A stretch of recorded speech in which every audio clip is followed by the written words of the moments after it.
take too much time away from our presentations today, so we'll get started.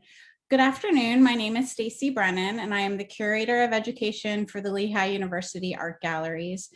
You are joining us today for our LUAG at Lunch series, which are student-led conversations around works of art, sometimes around works of art from the LUAG collection or their own creative inspiration. Today, we are lucky to have 5 seniors who will be presenting their honors thesis for art, architecture, and design. And so we're really looking forward to hearing about their creative practice and the culmination of their studies here.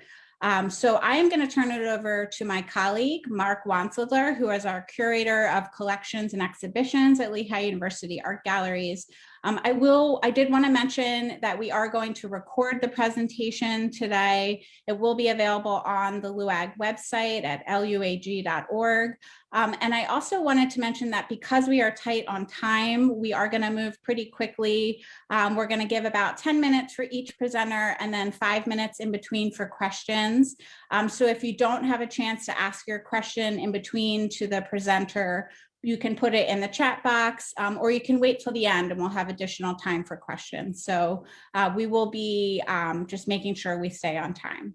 So with that, I'll turn it over to Mark Wanseller, our Curator of Exhibitions and Collections. Thanks so much. Thanks, Stacy. Thanks to everyone for being with us at lunchtime, sharing your lunchtime with us.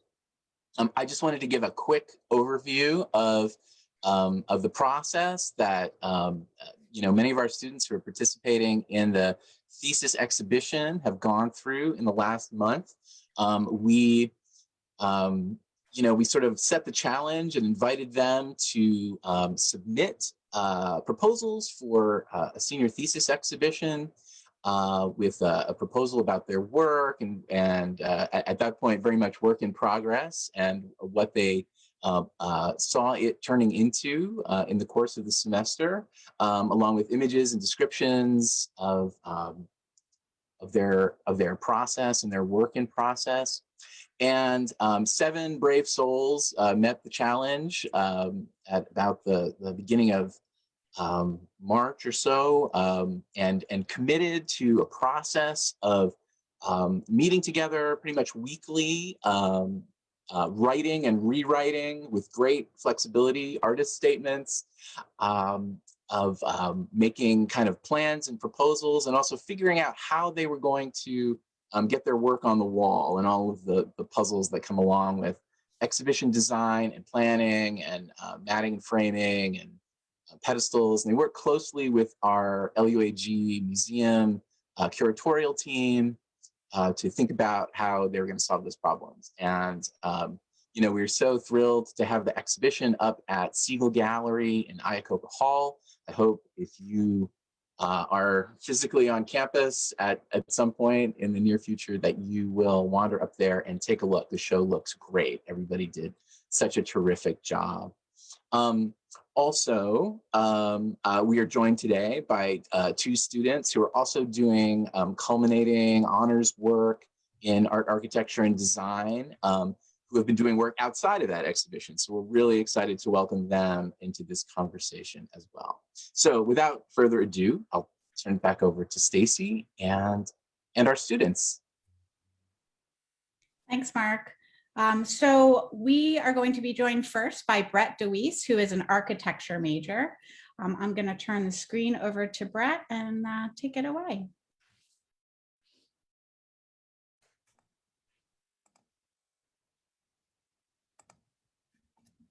All right, hello everyone. Thank you for joining us today. This is the Architecture of Hurdling, Overcoming Hurdles and Linking the Body and Form, my honors project advised by Eugene Hahn. My name is Brett DeWeese. I'm an architecture student, and track has been a big part of my life since I started running in the 7th grade. Being an athlete gives me a unique level of body awareness that I've been able to integrate into my studies through this honors project research. From as early as antiquity, architecture has always been related to the human body. The Greeks used human form to dictate the proportions of their column orders. The most recognizable example is Da Vinci's Vitruvian Man, which he based upon Vitruvius's Book 3 of De Architectura, which lists out the perfect proportions of a body and the body as fractions. These rules set by Vitruvius and Da Vinci imply that the male body is the epitome of perfection and the model that the built world should stem from. The universal man, a concept by Ernst Neufert, uses the male body to set a series of design standards, which is still referenced throughout Europe today. Yet as a side note, you can see that Neufert uses the female body to set the standard for domestic spaces. And a similar rule set was created by Le Corbusier, titled Les Modulors. All of these precedents are similar in the sense that they are using a singular static body to write a canon or a set of universal rules to generate space and form. There's something contradictory about using a single body to create a canon and call it universal, when there are so many varying body types and ways that we use our bodies. As a response to this flaw, I set out to break away from these preconceived standards that all architecture students learn in our history classes by focusing on the particular over the universal. And for me, my particular is hurdling. I'm exploring an alternative route for linking the body to the built environment. Using hurdling as my particular brought in another layer to the research, which is the idea of the limiting versus the limitless. The static body and mostly singular gender and size of the precedents cause their outcomes to be limiting, but hurdling is limitless. Since the sport is measured by time and races are comparable, track athletes are in a constant state of limitless potential. The first step in this project was to accurately measure my body hurdling, and this required some pretty cool technology. We used the Microsoft Azure Connect DK camera mounted on an electric scooter to get a side-by-side recording of me running. It took a couple of tries to get the timing right because Eugene had to get a head start behind me to make sure we ended up at about the same speed. And this is what the camera recorded. Here is the regular video in color. This video supports the regular video. This video shows depth, and this data measures acceleration and tilt. The Azure Connect camera has two really unique features. The first is it records in 3D, which allows me to pan and orbit as the video goes. The objects closer to the camera have more information, so the side of my body that is directly opposite to the camera has less pixels and looks like it's in the dark. The second feature of this camera is it measures the location of these predetermined joints in movement. It records about 15 frames per second with about of these 30 predetermined joints. This was a 2-second video that we recorded, so we have about 900 joint locations mapped perfectly to my hurdle race. We exported this joint information as a JSON file, so I was able to open it in the 3D modeling software Rhino. And I created this really nice frame-by-frame series of my exact movements going over a hurdle. After getting an accurate recording, I created 3 ways to visually analyze hurdling form: in volumes, surfaces, and curves. I translated my own body awareness into recognizable architecture. Since the camera gave us a series of joint information, I was able to write rules to generate these visual tools at each body frame, and I used Python scripting to speed up the drawing process. Volumes focuses on the fundamental running mechanics, a visual that was inspired directly from the words of my coach. He always refers to running form as 3 stacked boxes, and you want to keep them aligned. The hurdle is an abrupt break in this alignment. Here is some of the brainstorming work that went to creating this rule set, which when inputted into the Python script, it created this visualization of volumes.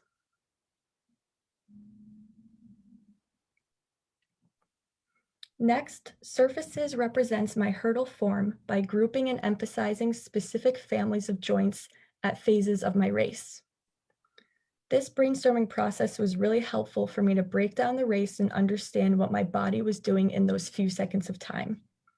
I listed each thing that my body does in chronological order, and I connected these actions to their associated body parts. This ended up showing me that I wanted to emphasize the connection between the opposite arm, opposite leg in hurdle form. Here's the rule set that I wrote for surfaces, which was the most labor-intensive script of the three. In walking or running, we all know that the right arm and the left leg move together and vice versa. It's the same concept with hurdling. The lead leg and the trail leg are dependent on their respective opposite arms. By breaking down and analyzing what the correct form is and why, I'm able to clearly visualize these things during practice and make adjustments. So when I'm trying to make the jump over a hurdle as time efficient as possible, I really focus on keeping my arms fluid after the apex of the hurdle. This helps me get my feet down fast so I can continue running to the next hurdle. I really wanted surfaces to display this thought process. One of my exhibition pieces is the physical model of surfaces. I used a resin 3D printer, which uses UV light to cure liquid resin into a solid. It prints from the bottom up, so the model is upside down on the left side time lapse. And the other side is a video time lapse of the assembly. And this is the image of the final model, a resin model with printed paper background. The third and final visual analysis is curves, which shows the rhythmic and repetitive nature of hurdling. Using the simplest script of the three, this piece shows curves that connect at each similar joint. For example, all the wrist joints are connected, all the elbow joints are connected, and so on. A physical model of curves is also being exhibited. The right image shows how I use the laser cutter to etch the curves into the material, only about half the depth of the acrylic, so I could then put ink into the depressions to illuminate the design. And the video shows me cleaning the acrylic pieces to get ready for assembly. One big learning curve of this experience was the need to mount these pieces on the wall. And doing this took the project a step further than I usually go in my other projects. And this hardware design is something that I'm really proud of. And here's the final piece hanging in Iacocca Hall. Looking beyond using the body as a way to generate size and form, the body is the connector between the experience and the physical world, the intangible versus the tangible. The body is the tool we use to inhabit the built environment, and as architects, I think it is our responsibility to be in touch with and understand our bodies as a tool for our work.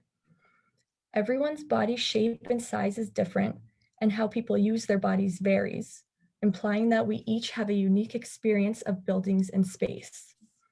As someone who wants to go into the business of creating buildings for others, it is crucial for me to be aware of how my body moves through space, experiences space, and understand that this is different from others.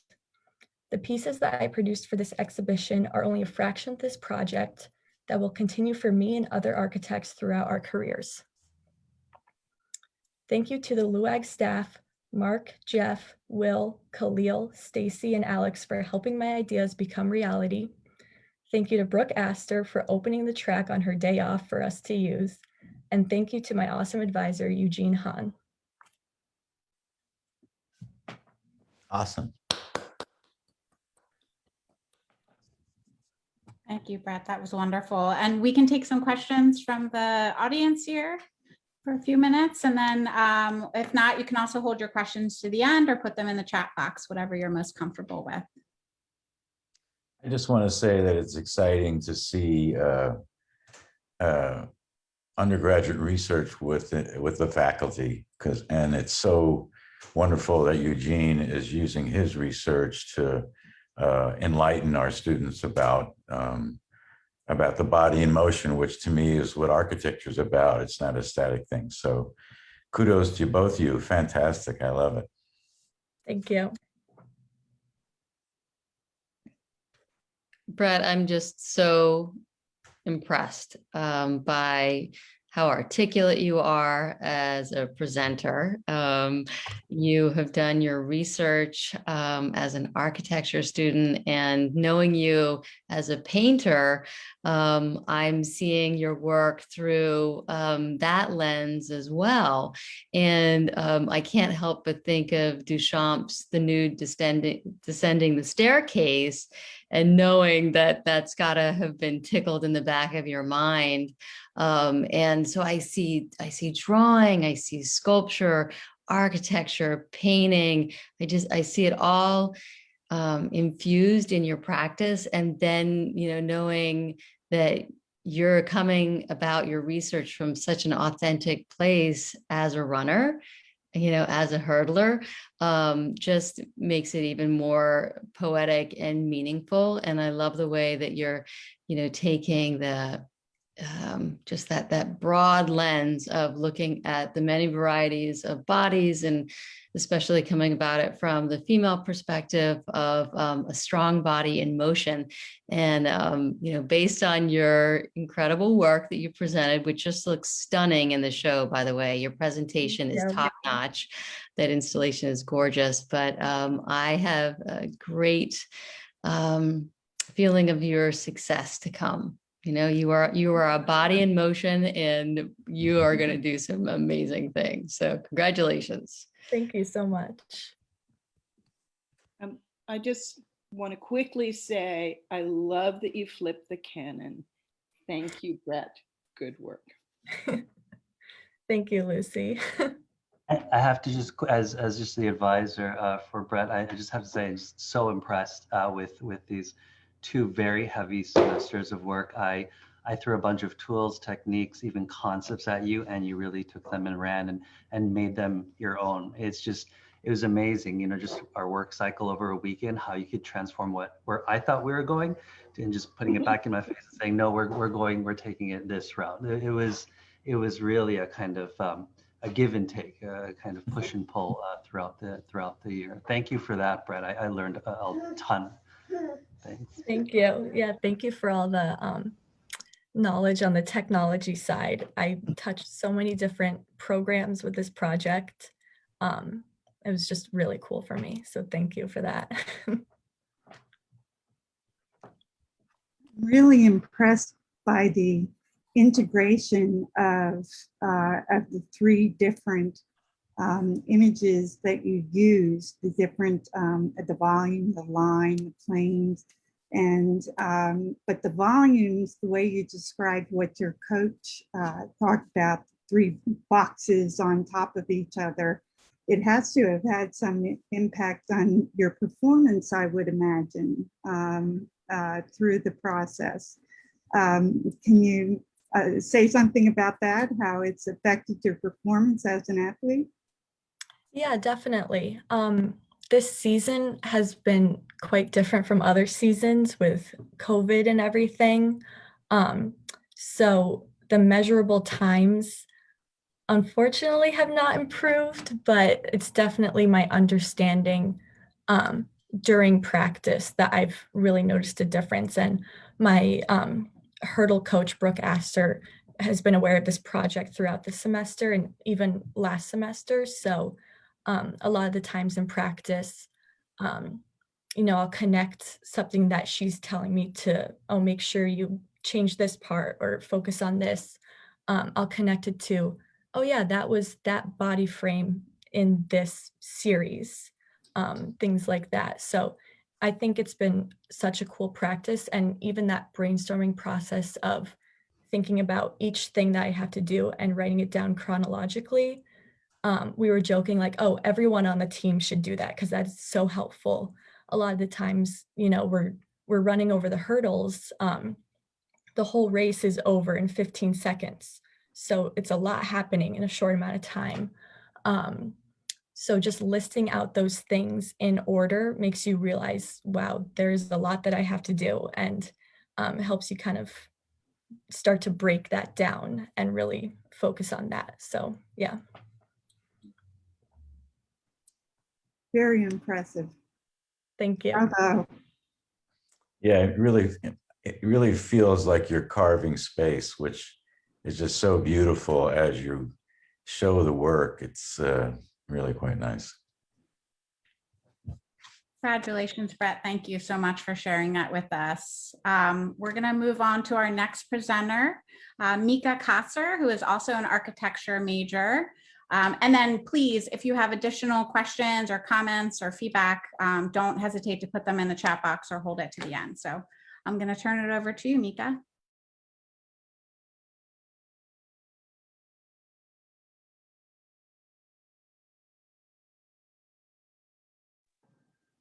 Hello, everyone. So I'm Mika, and this is my my senior thesis project. It's still an ongoing project, so it's not finished yet.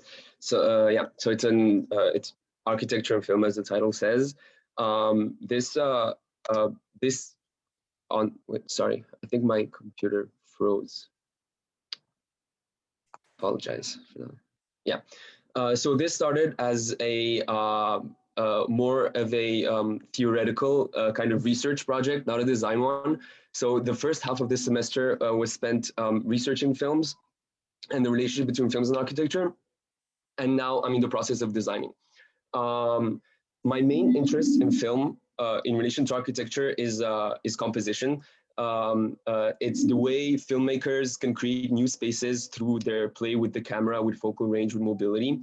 So I started this research project by looking at different movies. So this is North by Northwest by Alfred Hitchcock. I watched it because it's said to be Zaha Hadid's favorite movie. I was ready to be impressed, but yeah, so, and this still appeared from the movie, in which is the UN headquarters. And that's not really what we can see or what we recognize. What we recognize is just like a new space that's created by Hitchcock's camera. And this directly made me think of Zaha Hadid's peak paintings and how this probably inspired her to see the Hong Kong landscapes. And that's when I realized I shouldn't constrict this research to just film, but probably to all mediums that deal with the production of images, because that's what we do as architects as well. It's we frame.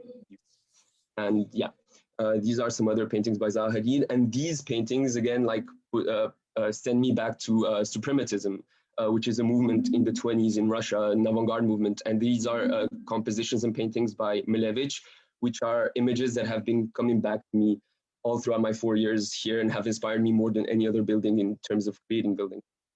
And so there's really a full circle in this research between film, architecture, and painting, which I think is represented by this painting by Zaha Hadid of Milevich's Tectonic, which is a sculpture, an architectural model that Milevich developed and she translated into painting. Now I would like to look at like kind of the inverse process in which it's architecture that inspires film and not the other way around. This is a collage by Mies van der Rohe, and we can see directly like the influence it could have had on Stanley Kubrick in 2001, which is a movie I'm going to be dwelling on a bit more later on. Another director that I found very interesting in terms of composition and in terms of cinematic spaces is Michelangelo Antonioni, an Italian director, which is with his trilogy of La Notte, La Ventura, and L'Eclisse, which are 3 movies about the modern life. What's interesting in them is that we never really get to see the whole buildings. It's just fragments of the building that he chooses to frame that create a whole other space, as I said before. And that's really what I'm trying to explore in this project. These are some other stills from his movies. And in here, we can see how movie sets can inspire architecture. This is The Cabinet of Dr. Caligari. It's a German expressionist movie from the 20s. And this set clearly has inspired Daniel Lipskin's Jewish Museum in Berlin. And we can just see like the fertile relationship these two mediums can have into inspiring each other. Now I'm getting to the 2 main topics that I'm going to be dealing with, which are 2001: A Space Odyssey and by Stanley Kubrick and Solaris by Tarkovsky, which are 2 movies dealing with space, both made in the 70s, late 60s. And I found it very interesting to kind of see how they both deal with space in architecturally and space during the Cold War. So I'm going to start with 2001. So it's a movie, for those who don't know, about kind of everything, like the evolution of the human being. So starting with prehistory to like in the middle 2001 with the Space Odyssey, and then going to the beyond to other dimensions. what really interests me in this movie architecturally is the way Stanley Kubrick plays with the camera and plays with space by constricting and expanding it very abruptly multiple times during the movie, right? So this is how it starts. This is during the dawn of man, so in prehistory, and we have these shots that successively come one after the other very abruptly, in which we have some towering perspectives and very claustrophobic constricted space with the monolith, and then suddenly it opens up on a landscape, which creates a sense of like almost vertigo, which is I find very exciting in terms of if this could be done with actual space in a building. It could be very stimulating for the inhabitants. Here again, other ways by which he achieves constriction and expansion through zooming and zooming in and out. The constriction of the body as well in space. And then there's quite an obsession that he has with modernism and the grid, as I've shown before, the relationship he had with Mies van der Rohe's collages. Here are other spaces that are pretty inspired by that. Yeah, so these are the two main elements that I'm interested in for 2001. And then I went in looking at Solaris, which is a movie about this scientist that goes to this strange planet that kind of disturbs some scientific experiments that are going on in there. And what's very interesting architecturally in here is the idea of the chronotope, which is the experience of space, not just through images, but actually through movement and time. So how actually space is experienced. Initially, it was a literary process, but with the invention of cinema, this has become like the main medium for the exploration of chronotopes. And in Solaris, there's like two main chronotopes, the Castle Chronotope, and I'm starting, because Tarkovsky is a bit philosophical and weird, I'm starting with a still from the Monty Python, the Holy Grail, to kind of explain what his chronotopes are. So the first one is the Castle Chronotope, which means that it's a space that's pretty mysterious and that's trying to deceive. And in here, it's a still from like when one of the knights reaches a castle and there's sirens that are trying to deceive him and kill him at the end. And that's really what the planet Solaris represents, and the space station, where it's the unknown and we don't know what's going to happen around the corner. But that isn't the point I'm going to be drawing from in terms of design. It is the second chronotope, which is the idyllic chronotope. That is a space in which the occupants or like the inhabitants are very familiar with. It's probably somewhere where it's a family home. There is a lot of nature, and it's just a place that we're very familiar with, and that's pretty cut from space and time, and it's a little bubble. There's the idea in Solaris, but in a lot of other Tarkovsky movies, of nature coming in the interior space and like kind of crossing the barrier. There's the idea of multiple generations living through the space and experiencing the space at the same time, making it very familiar. And yeah, the main idea is inhabiting the space. So Tarkovsky never shows us an image of what the space is. He really walks us to it very slowly and organically. And here are 3 stills from Mirror, another movie by Tarkovsky, in which, again, we're walking very slowly through the space and discovering it very organically. And I think that's very interesting in terms of architecture, kind of directing the movement in spaces to force the inhabitant to really feel and know the space and not just like get directly to the point of what he wants. And this is another movie by M. Stalker, which is really just about not going from point A to point B directly, but really exploring the whole space before going to our destination. So all of these movies have been like inspiring me in terms of approaching space. There's also the idea of levitation in a lot of his movies, which made me think of probably a link that there is between suprematism and him. During this research, I unfortunately got COVID and I had to be isolated in Trebly for 10 days.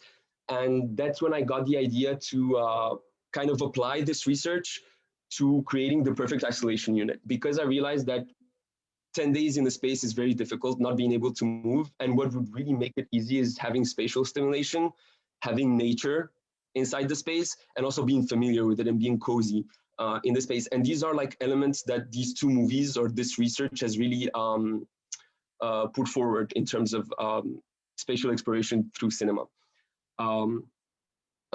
So I decided to create this isolation unit in the Tremblay Park where we're currently isolating students. And these are some pictures from like Tremblay that I took. And it really gives the sense of like an island that's floating, which is very similar to this still at the end of Solaris, in which the main character realizes he's cut off from the rest of the world in his little chronotope. And that's really the feeling that we get when we live in Tremblay, of like really floating and levitating on campus. Before starting to design, I tried to kind of study the campus and the flow of the campus to kind of see what I could add to campus by redesigning the Tremblay Park. And I realized that there's really three main areas in the main campus. There's the neo-Gothic part with the UC and all the dorms. And then there's a very gentle transition to a more modernist space with FML and Neville Hall and all of these modernist/brutalist kind of spaces. But the transition is done very elegantly and smoothly with mainly the steps building, in which we have this wall that really links the modernist part with like the neo-Gothic one with bricks. And that is something that I wanted to use in my design. And then this campus flow ends with Farrington Square that really creates a transition between campus and Southside. Unfortunately, there's new additions on campus that to me kind of look like this Bigfoot from the Monty Python that just really comes and doesn't know what to do. And that's what these new dorms represent to me. And these are dorms that are directly visible from Farrington Square.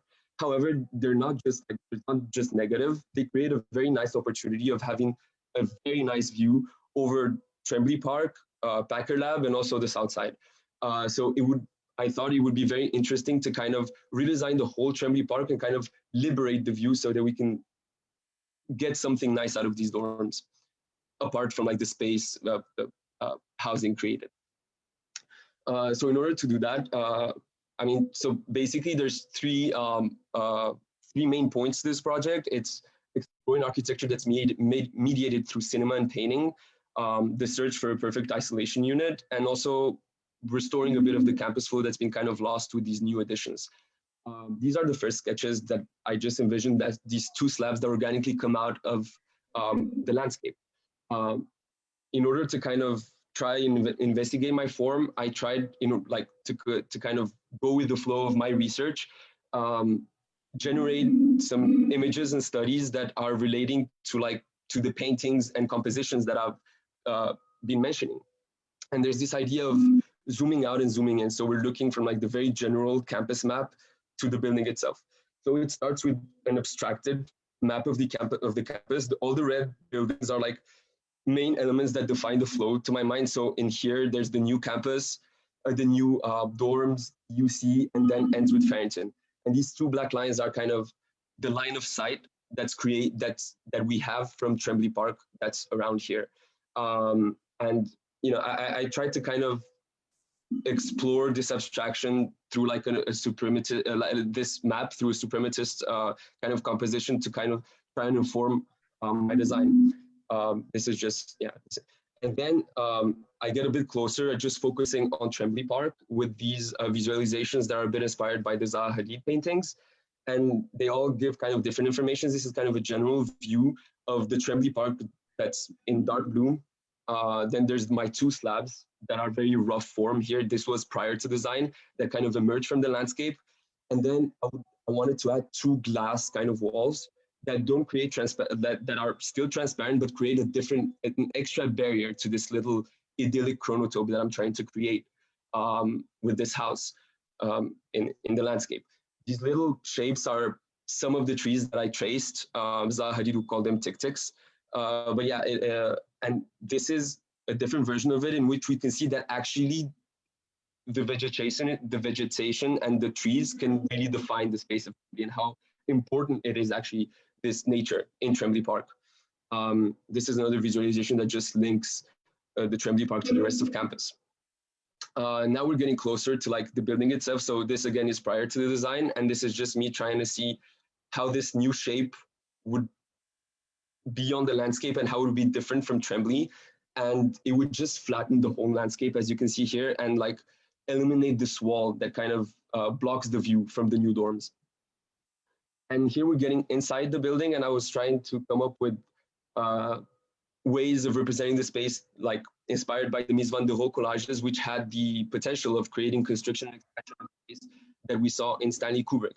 And there's this idea of like, if we imagine the entrance being on the right, there's this idea of being forced to really explore the whole space before coming to the main area.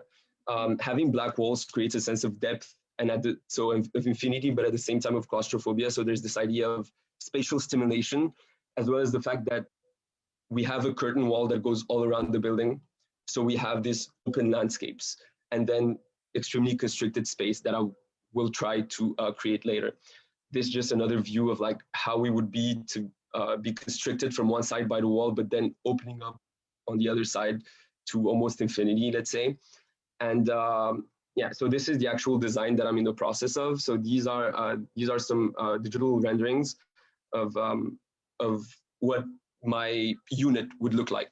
The main idea is having this almost abstracted rock formation that comes out of the landscape, but that doesn't disturb it much. That just comes out really almost horizontally, and that is partly buried, so that it liberates the landscape, and that we can almost make Tremblay Park like a rough foresty landscape that could just liberate the view. And yeah,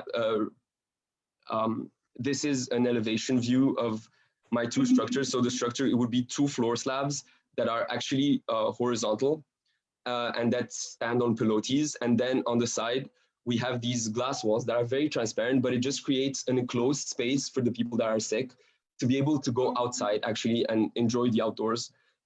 In addition to the fact that there's a glass curtain wall so that we can enjoy the outer space from the interior as well. These are just 2 renders that show how approaching the building would be and how it would look, emphasizing this rock formation kind of feel. And the specific spot that I chose for the building actually has these 2 trees that actually exist, and it actually frames the trees, almost making them enter inside the building and really bringing nature inside, not only inside the glass walls, but also visually inside the building itself. This is how the constriction from one side and opening up from the other side would look with nature. And then I kind of push the trees a bit inside of the building just to kind of achieve the Tarkovsky kind of feel, in which nature actually physically crosses the border between the building and the outside. And this is just a way of like seeing how approaching the building, like zooming in and out, the way we saw, the way I kind of analyzed Tarkovsky and Kubrick when they deal with their camera, of like experiencing the space with like just zooming in and the depth of field. So this would be the entrance point, and then we're just slowly coming in, and then there's this person is sitting on the balcony and kind of enjoying nature, being inside and outside simultaneously. For now, this is where I'm at in the design process. My next steps are to really define the interior spaces and kind of try to find a plan that follows a composition that's kind of in flow with all the references that I've been studying, and that successfully achieves constriction and expansion of the space. Thank you very much. That was it, and I wanted to thank Nick Nikolov, who is my advisor for this project, who's the one that actually got me into films my sophomore year with the class that I took with him, which was kind of life-changing for me. So yeah, thank you everyone for listening. That was wonderful, Mika. Thank you so much. I think we're a little tight on time, so I want to open it up for 1 or 2 questions, and then we'll move to our next presenter. And then, of course, if you have additional feedback or questions for Mika, we can save that to the end.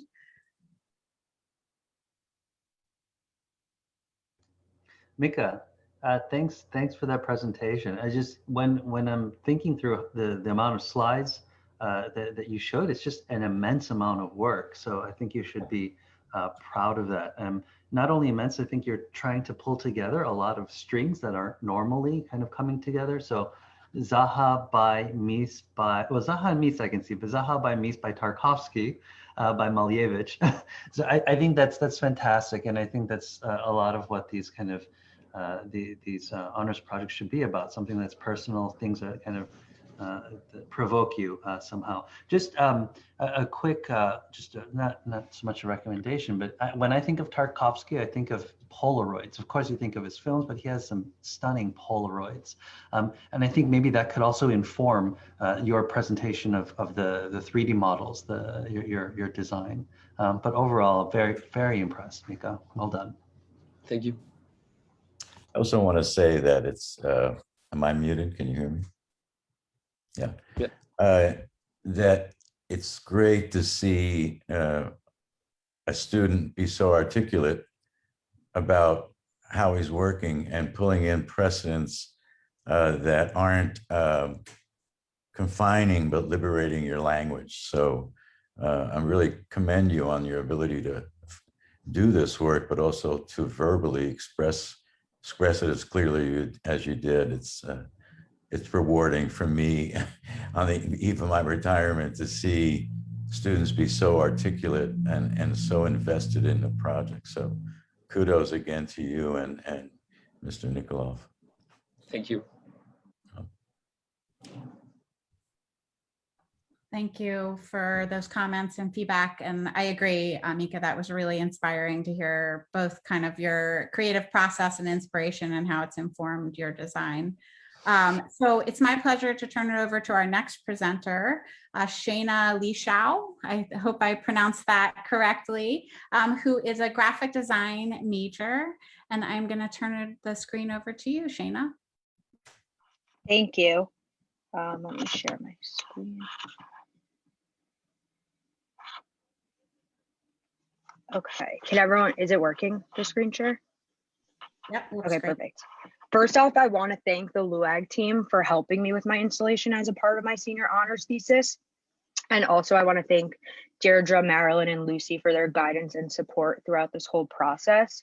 In my senior year, I wanted to research reasons why social media triggers people that have body dysmorphia, which will be found in the research paper titled Photoshop versus the Media within the magazine.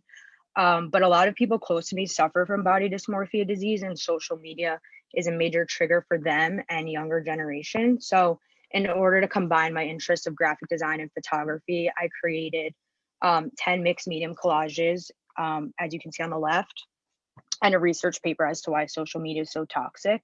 So this is the exhibit up at Siegel Gallery, and I know a lot of people can't make it there, so I wanted to include a picture of the exhibition, so it's like we're all there. So this is the cover of the magazine. It's called Break the Photograph, and I'll go into more of how I came up with this cover in a couple of slides. But who am I exactly? My name's Shayna Lee Xiao. I'm a graphic design major, marketing minor, and my interests lie within brand design, photography, journalism, food, and Broadway shows. And these are two major collagists who have influenced my collage work immensely. Hannah Hawk and Barbara Kruger are very influential in society by the images that they create. Hawk specifically combined text and imagery to critique pop culture at the time, whereas Kruger, who's still alive, lays aggressively directive slogans over Black and white photographs that she finds in magazines. And another artist who influenced my work was Kim Hastreiter, who co-founded Paper Magazine. Over winter break, I was privileged enough to work with her on a project. And something she taught me was that you need to make art for the people and it needs to have a meaning, which is how she started Paper Magazine, because she was reaching out to the up and coming talent that other media outlets weren't reaching out to. So she was giving people a voice where other people weren't. So she was essentially groundbreaking in the media journalism industry for doing that. So to the facts, some facts that I found throughout my research was that 94% of youth with body dysmorphia experience social difficulties based off of just their appearance. And body dysmorphia disorder affects 1.7 to 2.9% of the general population, which is kind of crazy. But then I wanted to look into like, how does COVID affect this? Because everyone had to isolate. So one positive for this issue is that Surgeries were not allowed in the beginning, so no one could cosmetically alter their behavior or their appearance, which a lot of times is a coping mechanism. Not that it's the best one, but that is what people do.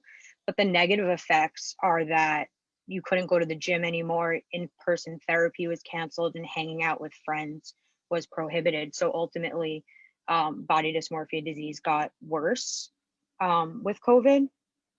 And then on the bottom right, you'll see a picture of Britney Spears, and the left is what the photographer took, and then the right is what was published. And a lot of times, no one really knows what a photo editor does and what it's capable of doing. So on this slide, these are a bunch of celebrities that are all photoshopped and edited, but we only see the perfected image in the media. So that ultimately like sets a standard for what people believe is right. So I'm actually going to continue this project and do a part 2 for my Art 221 final and go into more of celebrities that are speaking out about this. Lizzo is a huge one, where she's starting now to only post pictures not edited and kind of start like a revolt against the media.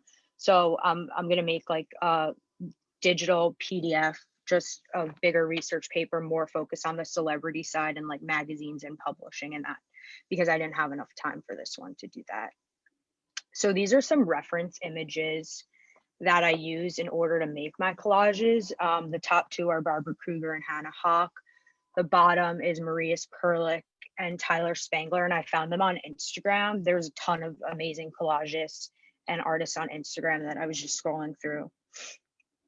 And then this is the content selection. I use pictures from existing magazines. I purchased old-fashioned magazines on Etsy. I used pictures of myself, and then I used photos I've taken throughout my travels. So in each collage, there's an aspect of myself along with something that I've taken, but it's not so obvious. So you don't like look at it and you're like, oh. But if you really like look into the collages, you can see little aspects of each of these photos in them. And my main goal of publishing this magazine is to just show awareness of how photographs can be broken up. But while they can be broken up, you can combine them with other mediums and create beautiful pieces of art at the same time. So this was my process for the cover. And at first I thought that I wanted to make the cover just like about photography in general. So that's a picture I took at Camden Market in London. But then after meeting with Marilyn, she was like, why don't you actually break up a photograph and put it on the cover? And so on the right is the cover, the final cover. And what the picture is actually is all of the magazines and newspapers and everything physical that I used for inspiration or pulled images from. And then I essentially broke up the photograph and made that the cover. So that's the final cover on the right. And then these are the final collages. They're 10 square collages. I printed them on canvas, which is what's hanging up. But I want to open up the digital version of this. I published this on Azu. So for those who can't see the physical magazine in real life, this is a great website where I'm able to just show it and it flips like a book. So this is the research paper, and this text went through a ton of editing, and I learned so much about InDesign columns, all that stuff, which is really helpful for publishing and any future endeavor that I do. So this main focus of this research paper is more the facts behind what you see on the media isn't actually what's going on behind the scenes, and people only really know that if they kind of have Photoshop knowledge or even like think twice about it. And kind of how I go about helping my friends understand what they're seeing isn't real when people compare themselves to everything they see. So that's what my research paper focuses on. And then I just share the process of how I made each collage and why I started design back in high school. And then these are the collages again.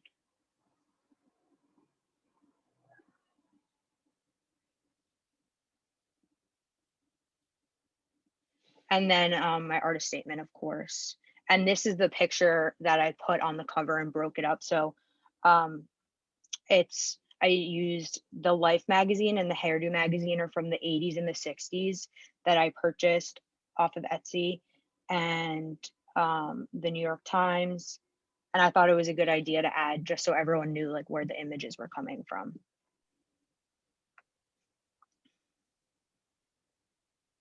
And yeah, that's my magazine. And I have printed out copies that I ordered from MagCloud that's in the exhibit. If you guys can see this, they did a really great job printing in it. It's cool to finally hold a tangible piece of artwork that I've done.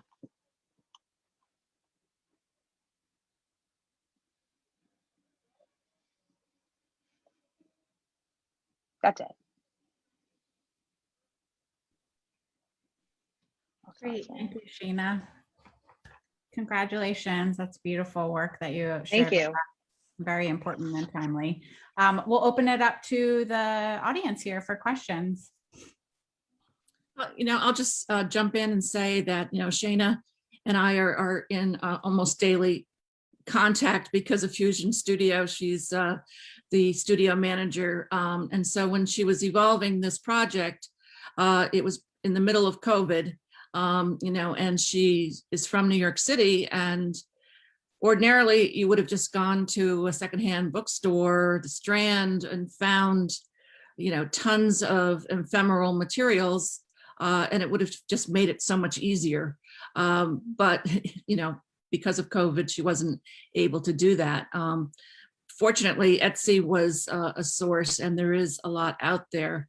But collage is just a huge influence on, our digital illustration. It was actually the theme of my thesis in my MFA program. But I thought that Shayna really brought in an element about our social media influences and the way it's forming our opinions about ourselves. And we're all sort of caught up with it. In some ways a good way, in some ways a bad way. But again, COVID has just sort of, exaggerated that isolation and that, that mental image of ourselves. So I thought her topic was very timely. I think her collages are very well done. You could continue this forever, as many collage artists do. And I think you did a really nice job on it. And, I think it's something, again, that could really be taken into a deeper research topic. And again, I hope you don't give up your collage skills and that you collect as much photography as possible. I like to say that it's really kind of interesting to see a graphic designer look at the effect of graphic design in social media. So you're really reflecting on your trade, you're not, and you realize how manipulative it is. And so that allows you to enter the field, I think, with a great understanding of the power of imagery and how it can manipulate. So it's really refreshing to see you take on this point of view. Really seen you, I had you in Art 4, and now it's like, wow, that's amazing. It's great. I Thank you. have a quick question, Shana. How do you think the research into Hannah Hoch and Barbara Kruger affected your imagery, or did it just give you more incentive? I would say a little bit of both. What spoke to me the most about their work was that neither of them really cared about the guidelines per se that society has to fall into, and would critique it with their artwork, which was essentially what my whole goal was. So to find two female artists that have been doing that for a long time, I think resonated with me most.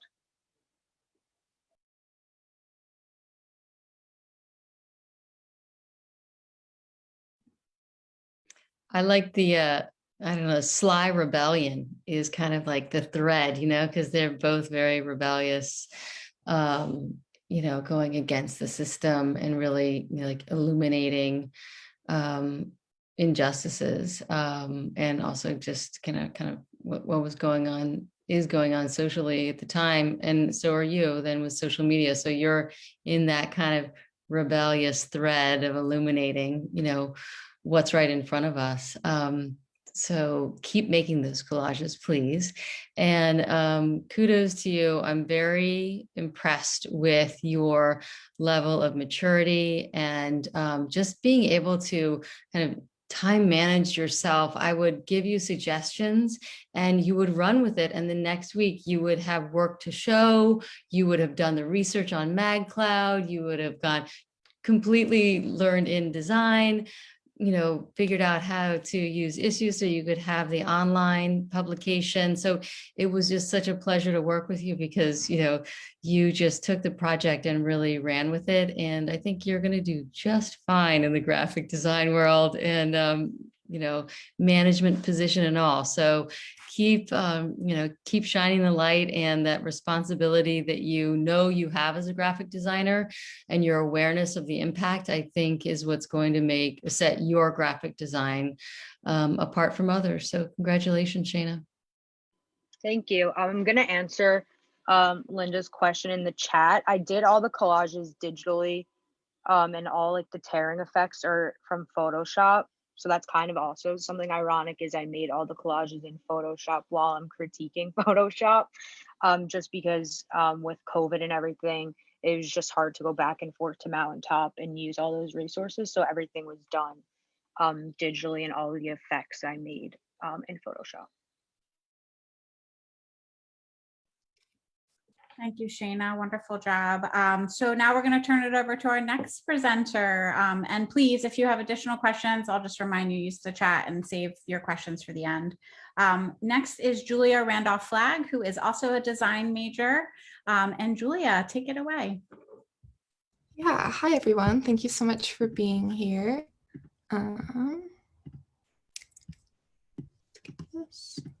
Okay, so today I'm going to be talking about the lost feminine and a look at women in mythology. As most of you know, my name is Julia Randolph-Flagg. I'm a senior majoring in design and minoring in poetry and studio art. So what is mythology? Mythology is a culmination of history, literature, anthropology, sociology, psychology, religion, and science. And while I was kind of brainstorming for this project, this was the backsplash of the world at the time. We were dealing with the entirety of the year of 2020, including the coronavirus, Australian wildfires, and the Black Lives Matter movement following George Floyd's murder. And I think for a lot of us, this time was a time of reflection. And how did we get here? I noticed a resurgence in feminist theory alongside modern spirituality to find peace and understanding during this time of political strife, conversations about social injustice, a global pandemic, and the general sense of unknown. I also personally, predominantly female interests have always been made fun of for their frivolousness, and I wanted to explore how and why denigrating the feminine is so ubiquitous in our society and has always been subjugated everywhere. And so I think for a lot of modern women, a way is to look at ancient ways to help us comprehend the role that contemporary religions have played in the initial and continual oppression and subjugation of women. So on the right here, for example, later on, you see the 1678 engraving of the public hanging of witches in Scotland. And so after this, I was left with two questions. What does the femininity mean? And how might the goddess representative of the feminine principle differ from God as representative of the male principle? And this is when I began my research. Here are some of the books that I started reading. And as an overview of the goddess, within nearly all expressions of feminine spirituality, the goddess is not sitting on a throne or above the clouds, transcendent or apart from us, but as immanent and within ourselves. Some even carry it further and speak of the goddess as being within all manifestations of life. And so you see this widespread celebrations of solstices and equinoxes as to direct attention to the continual flow of the seasons. And many archaeologists and historians even refer to these ancient cultures as nature cults. So the beginnings, why did these ancient cultures begin to worship a female deity? is that when our ancestors began to ask the eternal questions of where do we come from and where do we go when we die, they noticed that life came from the body of a woman. So in these upper Paleolithic societies in which the mother may have been regarded as the sole parent of the family, ancestor worship was the basis of sacred ritual, and accounts of ancestry were reckoned only through the matrilineal line. The concept of the creator of all human life may have even been formulated by the clan's image of the woman who had been their most ancient ancestor, and the image was thereby deified and revered as the divine goddess. And we have two images here. One is a carving and one is a small statue. On the left, we have a depiction of Venus, and on the right, I know a lot of art historians already know this, but this is a snake goddess, and she's in this awesome outfit here. And there we go. Okay. So one reason I chose to focus on Greek mythology while creating this project is that here in America, most people are more familiar with these stories and characters already. We can partly thank Rick Riordan for that, but also the stories of Gaia, Medusa, Aphrodite, Persephone, and Demeter still resonate with modern readers because these stories are based in relationships that still exist today. Mother-daughter, man-woman, woman-woman, and the myths tell of modern emotions of love, fear, betrayal, pain, and desire. I'm going to mention here, I'll bring it up later as well, that an influence when figuring out how I wanted to show these poems and illustrations is an influence was illuminated manuscripts. So if you go up to Iacocca Hall, you get to see the entirety of this and read all of the poems and look more closely at the art. But this exhibition space is very open and in a very bright hallway, and I wanted to create a more intimate space. And so I came up with this idea of an accent wall in this deep blue to make it more inviting, more, and have the gold frames and art pop more with the colors. And so I think that this was really important to me because I wanted this to be a retelling of almost these childhood stories that makes you feel like you can kind of get transported into them. So this is the first poem that I did, and this is the only image where I have two poems on one side. And this is because it's of a mother and daughter relationship. And so on the left, I have Persephone's poem, and on the right, I have her mother Demeter's poem. And then this was important to me because, as you can see in the image, there's this relationship, and a complicated relationship. They're both leaning against each other, but facing away. And before we move on, I'm just going to quickly read the first poem.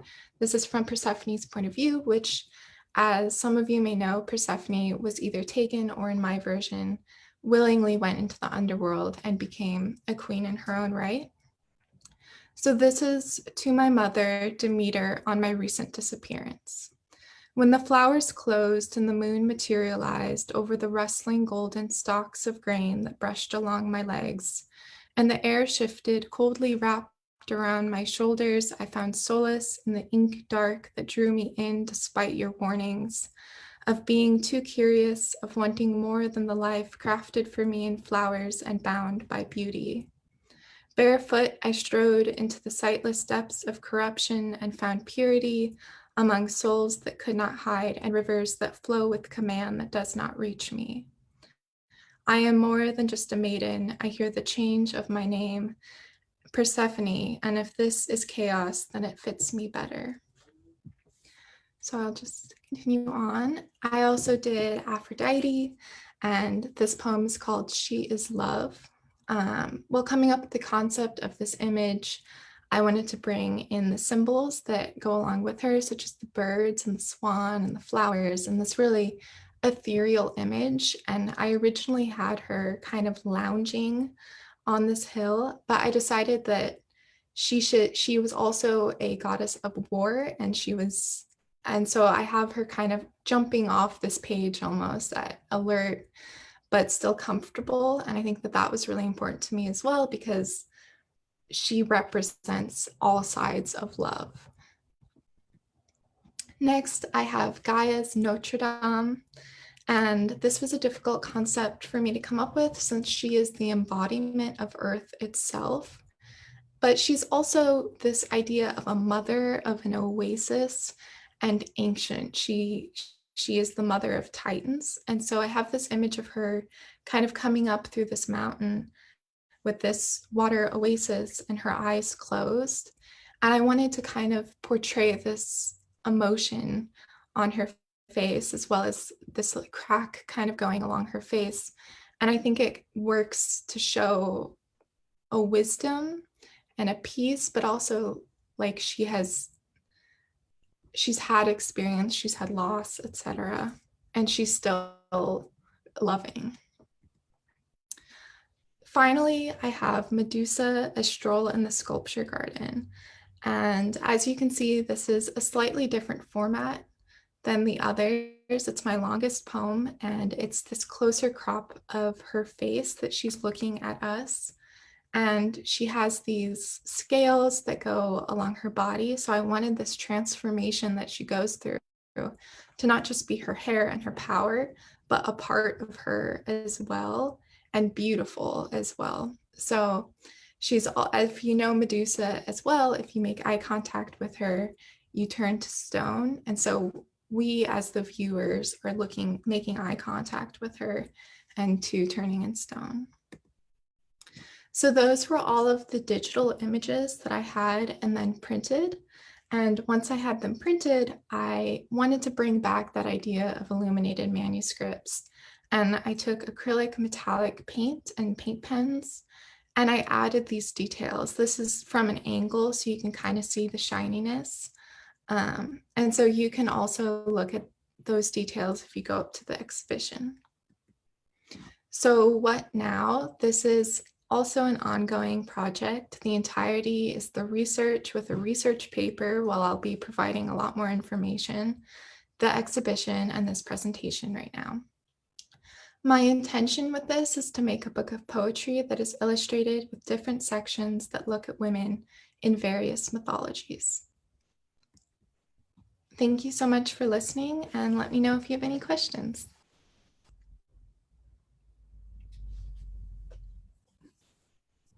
That was beautiful, Julia. I'm gonna open it up to the group here. Questions, feedback for Julia?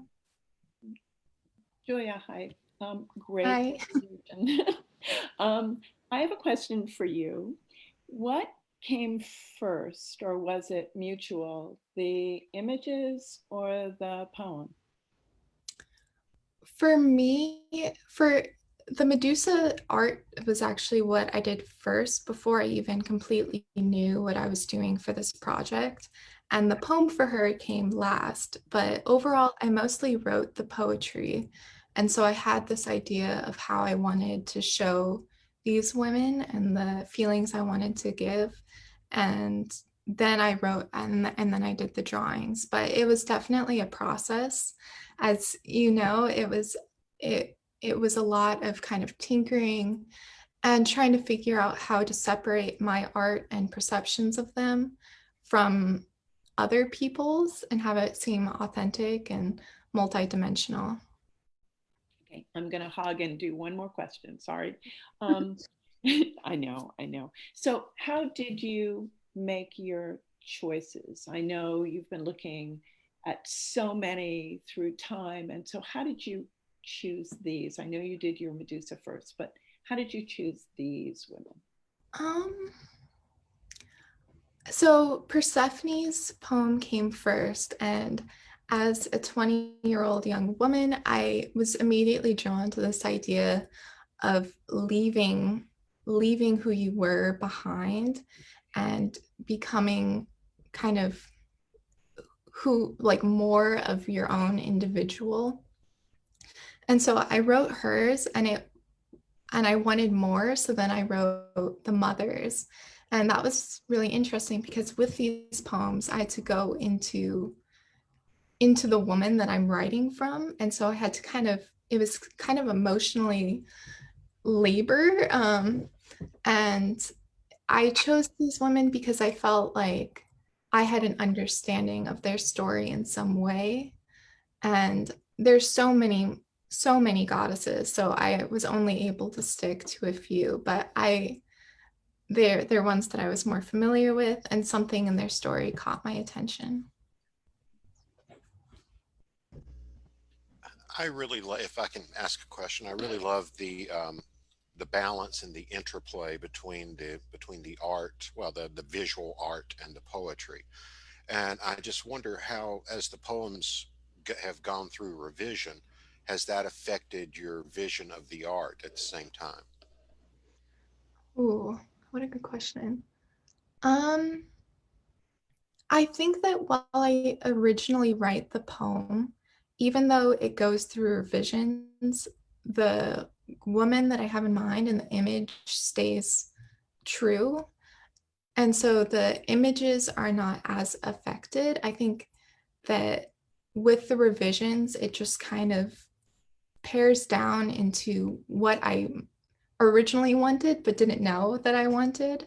And so that has also been an interesting process, because with both art and poetry, you do it and you're like, great, I'm done. And then it goes through revisions and critiques and you add little bits to it. But I think it really was incredibly important for this project.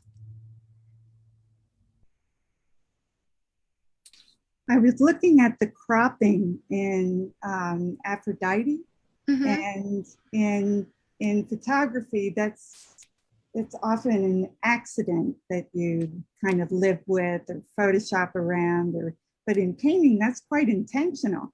So I wonder if you could talk about that a little bit. It was interesting. Her foot's off the frame, and one bird is out of the frame. I found it very interesting and successful, but I was wondering how you arrived at that.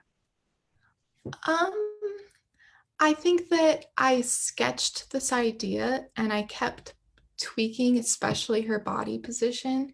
And I wanted it to be playful and I wanted it to be dynamic, because the image itself is so almost peaceful looking, right? There's this beautiful sunset and these flowers, and I wanted to make the viewer second guess that and and ask that question, kind of, what is happening here?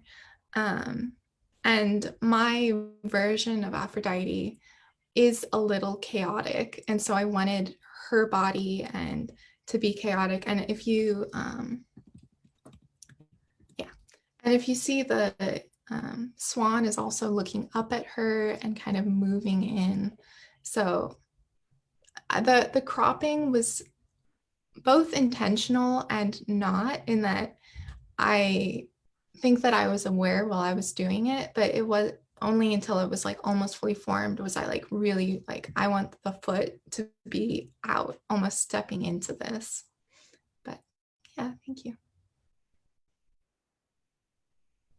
I say this in the most productive way possible, but I think your project, Julia, which I think is absolutely beautiful and thought-provoking, as I had written, it shows the limitations of this kind of presentation as well.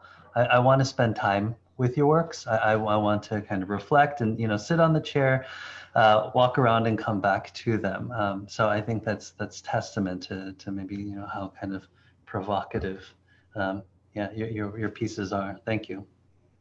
Yeah, thank you. As Lucy, my advisor, knows, I tried to fit everything into this presentation and unfortunately was not. So I have so much, I read so much, and there's so many important topics that I want to cover that I just can't. So I'm glad that I kept you interested. Just to clarify, I think you did a great job compressing a lot in the time and space you had. Thank you. Yeah, unfortunately, we are limited to time today, so I hope you will visit the exhibition and see the work, and also reach out to Julia if you have questions or additional feedback. So it's my pleasure to turn the mic over to our final presenter today, Will Siddons, who is also a graphic design major. And then we'll have some time for questions at the end. So congratulations so far to all of our presenters. And then Will, I'm going to turn it over to you. Are you still with us, Will?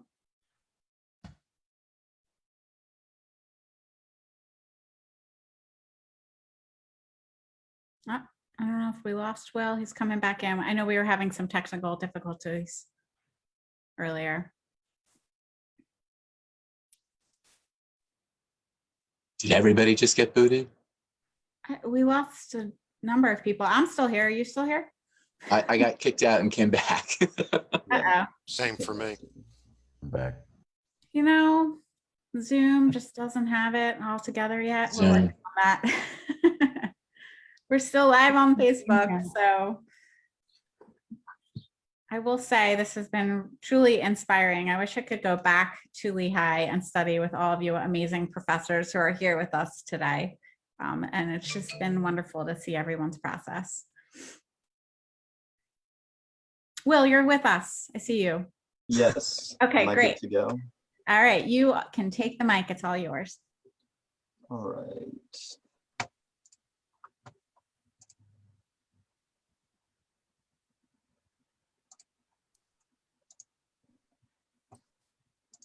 All right.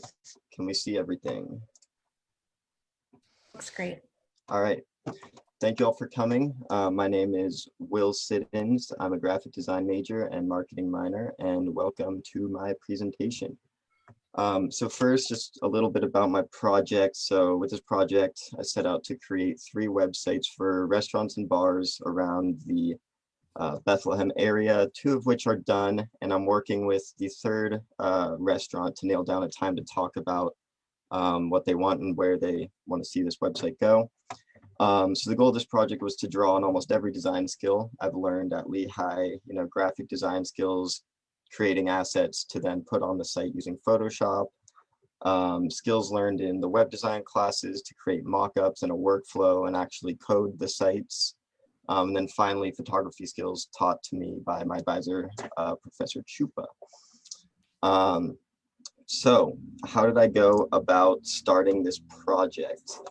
So first I made a list of potential restaurants that I thought would be open to the idea of being included in my project. And my initial list was short with the Flying V, Jenny's, Kowali, and Zest, all restaurants on the south side. And the following day, I set out and walked a few blocks to the Flying V to ask if they'd be interested. And to my surprise, they said yes. And we're very excited about the idea. So we exchange info to then schedule a more in-depth conversation later. And at this point, I thought this part of the process was going to be super easy. I was 1 for 1. I just walked in and they were super receptive to it.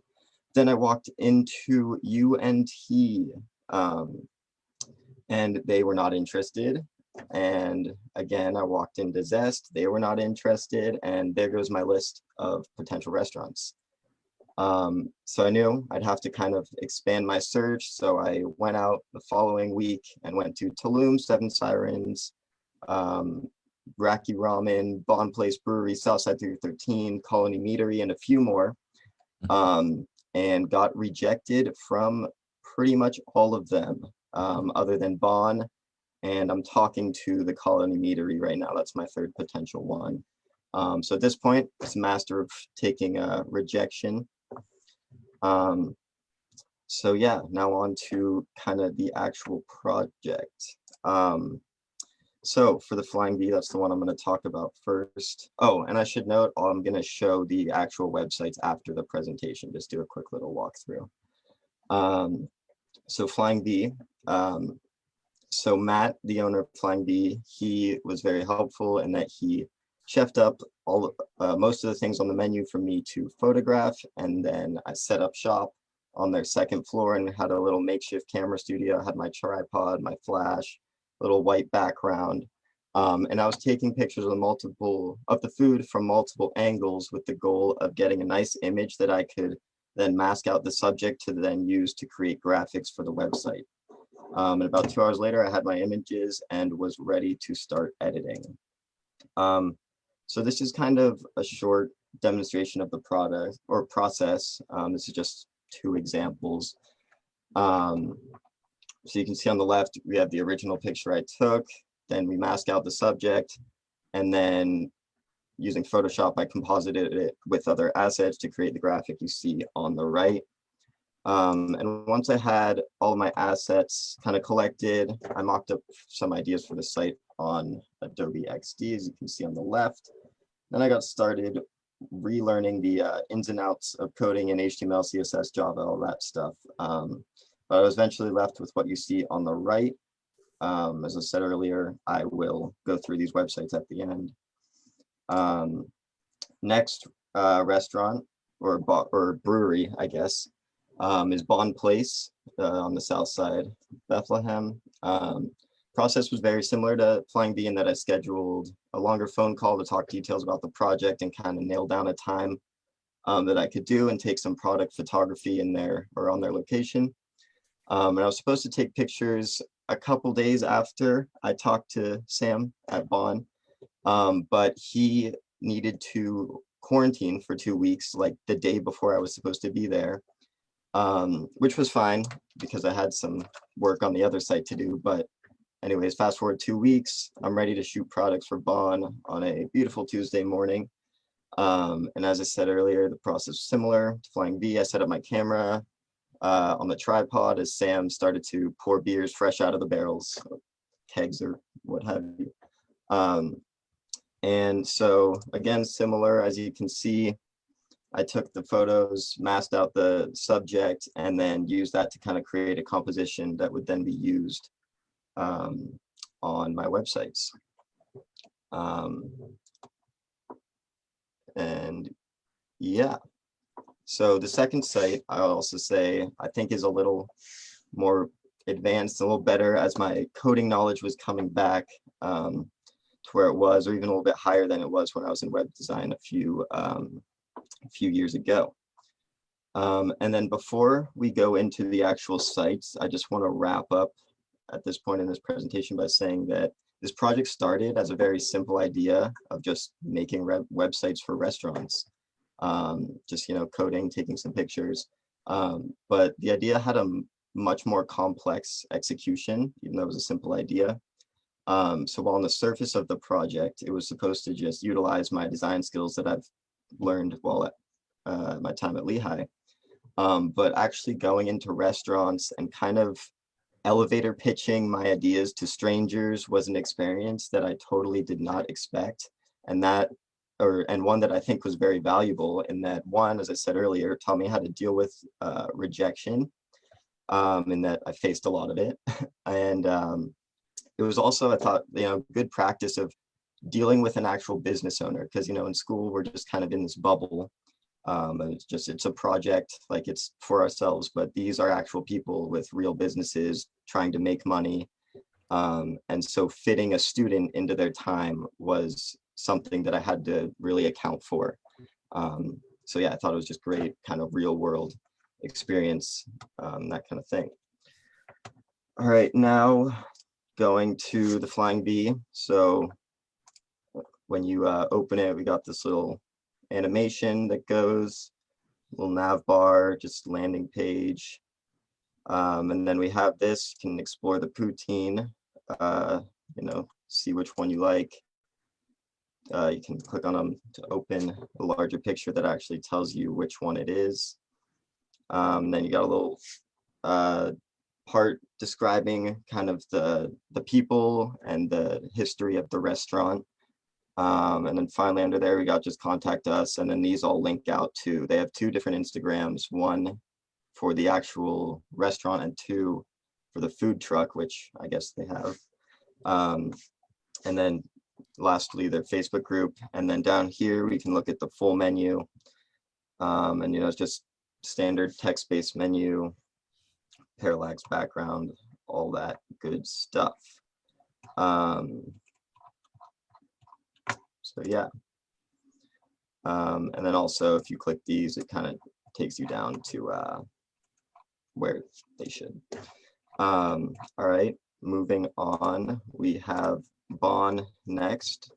I really like the color palette they already have with their kind of brand identity. It's this black, white, and yellow, almost golden color. So I kind of kept that consistent throughout the site, as well as they have a lot of art that's almost looks like it's kind of drawn in chalk and stuff like that. So that was the inspiration for choosing that background. But you open the site, you're greeted with, you know, some beautiful imagery composited from just a bunch of different Photoshop files. Go down, we have links to their Instagram, links out like it should. There we go. And then just some contact information at the bottom. That is, click that too, it'll bring you down there. Next, we have the beers they offer, and these update all the time. They're constantly churning out new creations. Got some more composited stuff I made, and then just a simple menu, getting right down to the point, telling you what it is, what kind of beer, and what percentage that beer is, and the cost. And then next, they actually offer beer delivery. So, you know, we have title and then the beer that's offered for delivery there.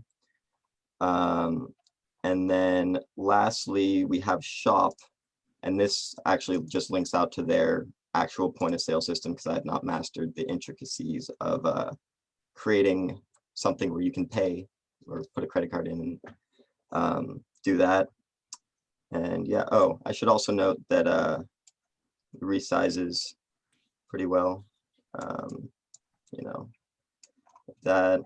So yeah, that's kind of, that's it. And I'll just leave it there.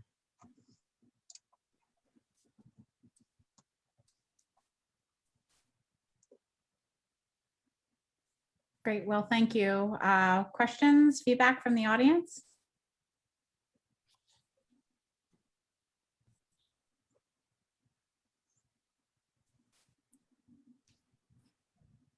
Well, what was your biggest challenge with the photography? With the photography, kind of like making it clear, or pretending to make it clear that I know exactly what I'm doing. Because when a business is giving you food for free from their restaurant, there's kind of a lot of pressure on you to, you know, do it quickly while it's still hot and fresh. And I mean, it worked out in the end, but this is kind of the first time I've done quote unquote professional. Not that I was paid or anything, but it was kind of a professional setting. And it was kind of, I was just thrown into something. I said I would deliver this. And so I had to make sure that everything went according to plan when I'd never done something like this before. What's that saying? Fake it till you make it. Exactly.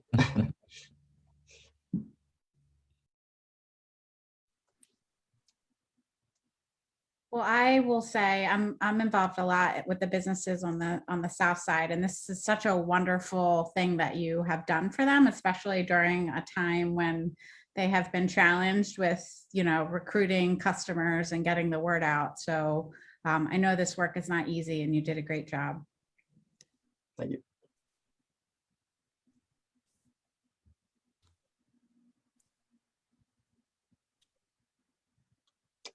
Well, I think that the lighting, you didn't really mention it, but the lighting in your photography turned out really well. Given that you were using a fill flash and natural light together, it is clear. And even when you did have to fake it, it's not obvious that you faked it. Yeah. That's one thing I'll say about the lighting. That was probably the part I was most nervous about, back to your previous question about what was the hardest part. I think, yeah, there was a lot of kind of on the fly testing out, seeing what was the best way to go about taking all these photos and what location within the space I was given to do all this.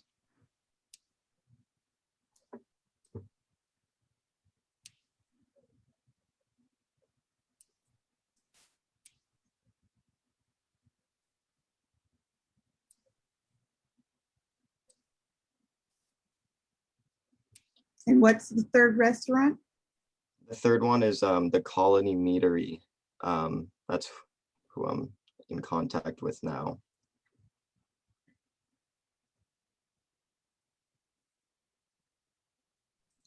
And have you shared these completed websites with? So I haven't gone down there with my computer. I plan to, when I finish the final one, to upload it to Lehigh's hosting service so they can actually see it for themselves. But I've been sending progress screenshots and pictures of the photos I've taken to both Bon and the Flying Bee as I kind of come about them. That's great.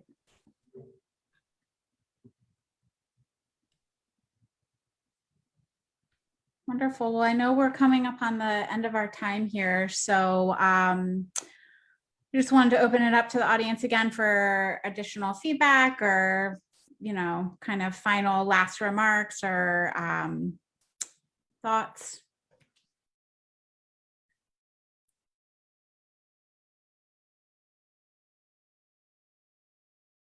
I will say congratulations to all of our presenters today. You did an amazing job, very professionally done. All of your hard work clearly has paid off, and you should be very proud. Can I just say, I'd really like to thank the art galleries for hosting this, because usually our honors presentations are small within the department, and this, besides the exhibition, which was a wonderful opportunity for the students, it was also great for the honors students to be able to present this publicly. So thank you. It was our pleasure, and this is something we hope we can continue. We want to be a venue and a space for our art students and for our professors and across the campus to really gather and to celebrate these accomplishments. I have to second that. Thank you so much to the art gallery. Well, I'm very sorry. I saw the poutine. You did such a great job with it. I had to stuff my own gullet with lunch before I'm running off class. So that's evidence of the success of your project. But thank you very much to the art gallery. This is, I think you pushed the students in a very different way. I saw it with my advisee. I'm sure it applies to all of them. Thank you. Well, I'll put a shameless plug in. We have a number of events coming up that we would love for all of you to join us for. Coming up this Tuesday, the 27th at 7 p.m. is an art and dialogue series called Opening Creative Spaces of Encounter, Self, Other, and the Arts, that will be presented by Dr. Lina Rodriguez from Global Studies, as well as Brent Stringfellow, who is the Lehigh University architect. So we hope you'll join us for that discussion. And then on Thursday, at 3 p.m., we have a curator's tour with both myself and Mark Wanseller, who put together the Well, Well, Well exhibition. So as we are all in need of mindfulness, wellness, and how artists depict that within their work, and even that we saw this today, we hope you'll join us for those presentations. But this has been such a pleasure. We are so grateful to all of you for sharing your creative process with us, for the faculty who have pushed you to really bring together this work. You should be really proud, all of you. And so thank you so much. I hope you have a wonderful weekend. And if you'd like to rewatch this recording, it will be on our website at luag.org. So congratulations, everyone. And we hope to see you at the culminating reception on May 24th, I should say, for the exhibition. So we'll celebrate all of your hard work then. Have a great day.